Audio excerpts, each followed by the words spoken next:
Hi friends, welcome to my channel Genius Stitching. இப்போ இந்த வீடியோல நம்ம பார்க்கிறது simple round neck design எப்படி நம்ம ஈஸியா ரெடி பண்றதுன்னு பார்க்க போறோம். சோ என்னோட subscribers வந்து சிம்பிளான neck designs அப்லோட் பண்ணுங்க அப்படினு கேட்டிருந்தாங்க.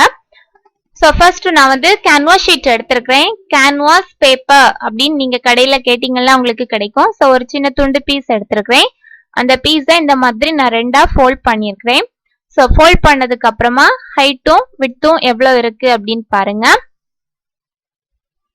சோ நம்மளோட நெக்குக்கு டெப்த் எவ்வளவோ சோ அதுக்கு ஏத்த மாதிரி நம்ம வந்து நம்மளோட நெக் டெப்த்துக்கு கொஞ்சம் ஒரு 2 இன்ச் அளவு எக்ஸ்ட்ரா இருக்க மாதிரி ஹைட் பாத்துக்கோங்க. ஃபர்ஸ்ட் நான் நெக்கோட விட்த் மார்க் பண்றேன். சோ நெக்கோட விட்த் 2.5 இன்ச் அளவு மார்க் பண்ணியாச்சு. தென் நம்மளோட சுடிதாருக்கு வந்து ஹைட் நீங்க எவ்வளவு வைப்பீங்க அதை பொறுத்து சுடிதார் நெக் ஹைட் மார்க் பண்ணிக்கலாம். இப்ப நான் 6 இன்ச்ல ஹைட் மார்க் பண்ணிருக்கிறேன். சோ இந்த 6 இன்ச் ஹைட்ங்கிறது சுடிதாருக்கு வந்து நார்மலா மீடியம் சைஸ் உள்ளவங்களுக்கெல்லாம் கரெக்டான நெக் டெப்தா இருக்கும். உங்களுக்கு வந்து நெக் டெப்த் இன்னும் ஜாஸ்தி வேணும் அப்படின்னா ஒரு 6 இன்ச்ல இருந்து 7 இன்ச் வரைக்கும் வச்சுக்கலாம். தென் 2.5 இன்ச் அளவு நெக் விட்டுங்கிறதும் கரெக்டா தான் இருக்கும். இப்ப எக்ஸல் சைஸ் உள்ளவங்களுக்கு எல்லாமே எக்ஸல் சைஸ் நைட்டி சுடிதார் எல்லாமே எக்ஸல் சைஸ் யூஸ் பண்றவங்களுக்கு 2.5 இன்ச் நெக்கோட விட்த்தும் 6 இன்ச் ஹைட்டும் உங்களுக்கு போதும். ஓகே, இப்ப நான் என்ன பண்ணிருக்கேன்னா மேல இருந்து ஒரு 4 இன்ச் அளவுல மார்க் பண்ணிக்கோங்க. தென் அதே மாதிரி அந்த ஃபோல்டிங்ல இருந்து ஒரு 1 இன்ச் மார்க் பண்ணிக்கோங்க. சோ சிம்பிள் ரவுண்ட் நெக் தான் இப்ப எப்படி டிசைன் பண்றதுன்னு சொல்லியிருக்கேன். சோ மேல இருந்து ஒரு 4 இன்ச்சும் கீழ இருந்து சைட்ல இருந்து ஒரு 1 இன்ச் மார்க் பண்ணிருக்கோம். அந்த ரெண்டையும் கர்வ் மாதிரி இந்த மாதிரி ஜாயின் பண்ணிக்கோங்க. சோ நம்மளோட நெக்கோட ஷேப் அந்த ரவுண்ட் ஷேப் வந்து கீழே நமக்கு அந்த பாட் மாதிரி எப்படி வரணும், ரொம்ப டெப்த் வளைவா வேணும் அப்படின்னா அதுக்கேற்ற மாதிரி நம்ம கீழே இறக்கிக்கிடணும். சோ இப்ப நான் மேல இருந்து 4 இன்ச் அளவு ஹைட்டும் சைட்ல இருந்து ஒரு 1 இன்ச்சும் மார்க் பண்ணியிருக்கிறேன். சோ சிம்பிளான neck design round neck design தான். ஈஸியா நம்ம வந்து லைனிங் கிளாத் இல்லாம ஒரு சுடிதார் குர்த்தி ரெடி பண்றோம் அப்படின்னா அதுல இந்த மாதிரி நம்ம நெக் டிசைன் எப்படி பண்றது பேட்ச் ஒர்க் வச்சு சோ இந்த கேன்வாஸ் ஷீட் யூஸ் பண்ணி எப்படி பண்றதுன்னு. சோ இனி என்ன பண்றேன்னா 1 இன்ச் எக்ஸ்ட்ரா மார்க் பண்ணிக்கோங்க. ஃபர்ஸ்ட் நம்ம மார்க் பண்ணிருக்கிற அந்த ரவுண்ட் ஷேப்புக்கு வெளிப்பக்கமா ஒரு 1 இன்ச் ஃபுல்லாவே இந்த மாதிரி அதே ரவுண்டுக்கு வெளிப்பக்கமா ஒரு 1 இன்ச் மார்க் பண்ணிக்கோங்க. அதையும் இந்த மாதிரி கர்வ் மாதிரி நம்ம போட்டுக்கலாம். இப்ப நம்மளோட பேப்பர் வந்து ஃபோல்டிங்கா தான் இருக்கு. சோ இந்த ஃபோல்டிங்கா இருக்கும்போது உங்களுக்கு ஒரு சைடு தான் நம்மளோட ஷேப் நம்ம டிசைன் டிரா பண்ணிருக்கே தெரியும்.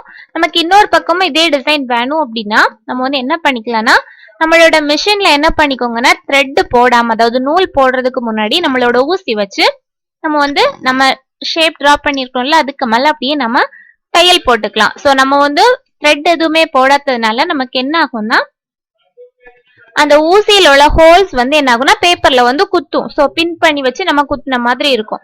சோ நம்ம வந்து ஈஸியா அதுக்கு அந்த ஹோல்ஸ் நமக்கு தெரியறதுனால நம்ம அப்படியே வந்து என்ன பண்ணிக்கலாம் டிசைனை வந்து ஈஸியா நம்ம டிரா பண்ணிக்கலாம்.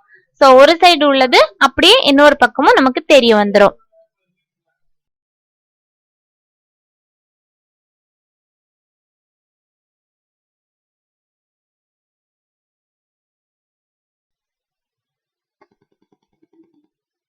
ஓகே, தென் என்ன பண்ணிக்கலாம்னா கீழே நம்ம செகண்டா டிரா பண்ணியிருந்தோம்ல ரவுண்ட் நெக் அதுல வந்து என்ன பண்ணிக்கோங்கன்னா இந்த மாதிரி கட் பண்ணிக்கலாம். அந்த ஷேப் அப்படியே நம்ம கரெக்டா கட் பண்ணிக்கலாம்.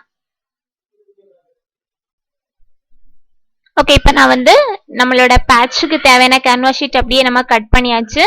சோ இப்போ வந்து கீழே வந்து நம்மளோட கிளாத்துக்கு கீழே வைக்கக்கூடிய நம்ம எக்ஸ்ட்ரா நான் வந்து ஒரு சின்ன துண்டு பீஸ் லைனிங் பீஸ் தான் கட் பண்ணிருக்கிறேன். சோ நம்மளோட நெக் ஷேப் நம்ம டிரா பண்ணி வச்சிருக்கிறோம்ல பீஸ் கட் பண்ணி வச்சிருக்கிறத விட எக்ஸ்ட்ரா வந்து நமக்கு வந்து துணி இருக்கிற மாதிரி ஒரு பீஸ் கட் பண்ணிக்கோங்க. கேன்வாஸ் ஷீட்ல வந்து பாத்தீங்கன்னா ஒரு சைடு வந்து அயன் பண்ற மாதிரி இருக்கும், ஷைனிங்கா இருக்கும். சோ அது வந்து நம்ம துணிக்கு மேல படுற மாதிரி வச்சுக்கோங்க. வச்சுட்டு அதுக்கு மேல நீங்க மிதமான சூட்ல வச்சு அயன் பாக்ஸ் வச்சு அயன் பண்ணிக்கலாம். சோ அப்ப அது என்ன ஆகும்னா நமக்கு அந்த கேன்வாஸ் ஷீட் நம்மளோட கிளாத்ல அப்படியே நமக்கு நல்லா பேஸ்ட் பண்ண மாதிரி ஒட்டிக்கும்.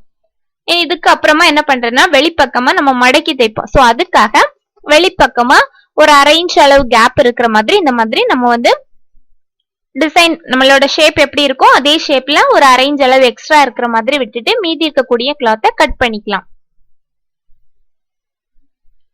சோ இனி என்ன பண்ணிக்கலாம்னா கரெக்டா இந்த மாதிரி சிசர்ஸ் வச்சு அங்க இங்கேயுமா நம்ம திருப்பி நம்ம தையல் போடுறதுக்கு நமக்கு ஈஸியா இருக்கும். சோ இந்த மாதிரி கட் பண்ணி கொடுத்துட்டீங்கன்னா கரெக்டா கட் பண்ணும்போது அந்த பேப்பரோட எட்ஜ் வரைக்கும் பண்ணுங்க. அந்த பேப்பர்ல வந்து கட்டிங் படாத அளவுக்கு இந்த மாதிரி கட் பண்ணி கொடுத்துக்கலாம். சோ இனி என்ன பண்ணிக்கோங்கன்னா வெளியே இருக்கக்கூடிய எக்ஸ்ட்ரா நம்ம அரேஞ்சாலும் விட்டுருந்தோம்ல, சோ அதை என்ன பண்ணிக்கலன்னா இந்த மாதிரி பேப்பர் குழி பக்கமா திருப்பி விடுற மாதிரி ஓரத்துல தையல் போட்டுக்கலாம். இது வந்து நம்ம வந்து லைனிங் கிளாத் யூஸ் பண்றக்கூடிய துணியா சுடிதாரா இருந்துச்சுன்னா நம்ம இந்த மாதிரி பண்ண தேவையில்லை. நார்மலா லைனிங் கிளாத்லயே டிசைனை டிராப் பண்ணிட்டு அப்படியே டர்ன் பண்ணி நம்மளோட நெக் மட்டும் ஸ்டிச் பண்ணிட்டு அப்படியே திருப்பி எடுத்துருவோம். இது வந்து நம்ம லைனிங் கிளாத் யூஸ் பண்ணாத மெட்டீரியல்ஸுக்கு எந்த மாதிரி நம்ம நெக் ஷேப் எடுக்கிறது அப்படின்னு இப்ப நான் சொல்லியிருக்கேன். சோ இப்ப பாத்தீங்கன்னா நம்ம வந்து வெளியே உள்ள அவுட்டர் சைட்ல இருந்து எல்லாமே உள்பக்கமா மடக்கி தச்சாச்சு.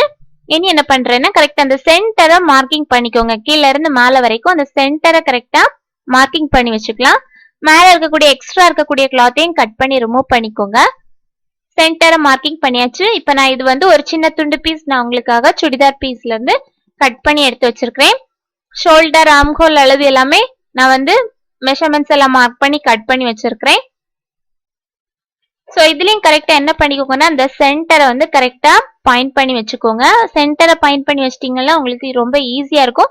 அதே நேரம் நமக்கு வந்து ஷேப்பும் கரெக்டா கிடைக்கும். சோ சென்டர் வந்து விலகி போகுது அப்படின்னா நமக்கு வந்து நெக் வந்து கோணலா வரும். சோ இனி என்ன பண்ணிக்கலாம்னா இந்த பேட்ச் கேன்வாஸ் ஷீட்ல பேட்ச் பண்ணி வச்சிருக்கிறோம்ல, சோ அதை தூக்கி கரெக்டா அந்த சென்டரும் மேட்ச் ஆகுற மாதிரி வச்சு பின் பண்ணி வச்சுக்கலாம். சோ இந்த துணிலையும் பாத்தீங்கன்னா நம்மளோட கேன்வாஸ் ஷீட் வந்து பேப்பர் மேல தெரியற மாதிரி இருக்கணும். அதே மாதிரி நம்மளோட சுடிதார் கிளாத்லயும் நல்ல பக்கம் தான் மேல பார்த்து இருக்கு. சோ இதே இல்ல நான் இது வந்து பேட்ச் வந்து வெளிப்பக்கமா நமக்கு தெரியாது. சோ நெக் மட்டும் ரவுண்ட் நெக்கா தெரியும். இது பேட்ச் நீங்க பண்றதா இருந்தா நம்ம துணியை அப்படியே ரிவர்ஸ்ல மாத்தி வைக்கணும். சோ இப்ப நமக்கு துணியோட நல்ல பக்கம் தான் நான் மேல் பக்கமா வச்சிருக்கிறேன். இதே நமக்கு பேட்ச் வெளிப்பக்கமா தெரியற மாதிரி வேணும் அப்படின்னா துணியோட கெட்ட பக்கம் மேல் பக்கமா இருக்கிற மாதிரி வச்சுட்டு திருப்பி நம்ம மேல எடுப்போம். சோ இப்ப என்ன பண்ணிக்கலாம்னா நெக்கோட ஓரத்துல அப்படியே தையல் போட்டுக்கோங்க. ஃபர்ஸ்ட் நம்ம 2.5 இன்ச் அண்ட் 6 இன்ச் ஹைட்ல மார்க் பண்ணிட்டோம்ல, அந்த நெக்ல அப்படியே நம்ம தையல் போட்டுக்கலாம். தையல் போட்டதுக்கு அப்புறமா உள்ள இருக்கக்கூடிய எக்ஸஸா இருக்கக்கூடிய பேப்பர்ஸை கட் பண்ணி ரிமூவ் பண்ணிக்கோங்க. கட் பண்ணி ரிமூவ் பண்ணதுக்கு அப்புறமா சின்னதா சிசர்ஸோட அந்த ஷார்ப் பகுதியை வச்சு இந்த மாதிரி கட் பண்ணி கொடுத்துக்கோங்க. கட் பண்ணும்போதும் நீங்க ஆல்ரெடி போட்ட தையல்ல வந்து கட் ஆகாத அளவுக்கு நல்ல ஷார்ப்பான சிசர்ஸ் வச்சு கட் பண்ணிக்கோங்க. இந்த மாதிரி கட் பண்ணிட்டு நம்ம இந்த மாதிரி பேட்ச் பண்ணி வச்சிருக்கிறோம்ல, இந்த பேட்சை வந்து அப்படியே உள்பக்கமா திருப்பி கொடுத்துக்கலாம். சோ நல்லா பிரஸ் பண்ணி விட்டுட்டு அந்த நெக்கோட ஓரத்தை நல்லா நீட்டா நல்லா அமுத்தி விட்டீங்கனாலே உங்களுக்கு வந்து ஷேப் வந்து கிளியரா கிடைச்சிரும். சோ இது வந்து சிம்பிள் ரவுண்ட் நெக் தான். 6 இன்ச் ஹைட்டும் 2.5 இன்ச் அளவு கழுத்து விட்டும் வச்சு எடுத்திருக்கிறேன். சோ இப்ப நல்லா இந்த மாதிரி அழுத்தி விட்டுட்டு அந்த ஓரத்திலேயே என்ன பண்ணிக்கோங்கன்னா மேல ஒரு பதிப்பு தையல் போட்டுக்கலாம். சோ சிம்பிளா நீங்க வந்து ரவுண்ட் நெக் ரெடி பண்ணக்கூடிய மெத்தட் இதுதான். இப்ப நீங்க பாத்தீங்கன்னா ஸ்கூல் யூனிஃபார்ம் ட்ரெஸ்ஸஸ்க்கெல்லாம் ரவுண்ட் நெக் ரெடி பண்றீங்க அப்படின்னா சிம்பிளா ரவுண்ட் நெக் ரெடி பண்றதுக்கெல்லாம் இந்த மெத்தட் நீங்க ஃபாலோ பண்ணிக்கலாம். இப்போ இது வந்து பைப்பிங் எதுவுமே யூஸ் பண்ணாம சிம்பிளா ரெடி பண்றதுக்கு இந்த மெத்தட் உங்களுக்கு ஃபாலோ ஆகும். சோ இதுலயே கிராஸ் பீஸ் யூஸ் பண்ணி நம்ம வந்து ரவுண்ட் நெக்குக்கு கிராஸ் பீஸ் யூஸ் பண்ணி ரவுண்ட் நெக் ரெடி பண்ணலாம். சோ அதுவும் உங்களுக்கு சிம்பிளா எப்படி ரெடி பண்றது நான் ஒரு வீடியோல அப்லோட் பண்றேன். சோ இந்த மாதிரிப்பட்ட நெக் டிசைன் சிம்பிள் சுடிதார்க்குள்ள நெக் டிசைன்ஸ் நான் அப்லோட் பண்றேன். சோ இப்ப நம்ம ஒரு தையல் போட்டிருக்கோம். இது வெளிப்பக்கமா இன்னொரு தையல் போடணும் அப்படின்னு நீங்க விருப்பப்பட்டீங்கன்னா போட்டுக்கலாம். அப்படி இல்லைன்னா நீங்க நல்லா அயன் பண்ணி விட்டுட்டாலே போதும். இல்ல அப்படின்னா ஹெம்மிங் பண்ற மெத்தட் யூஸ் பண்ணி ஹெம்மிங் பண்ணியும் வைக்கலாம். உள்ள நம்ம அந்த மடைக்கு உள்ள விட்டுருந்தோம்ல, அது வெளியே வராம இருக்கிறதுக்காக ஹெம்மிங் பண்ணணும் அப்படின்னு நினைச்சீங்கன்னா ஹெம்மிங் பண்ணலாம்.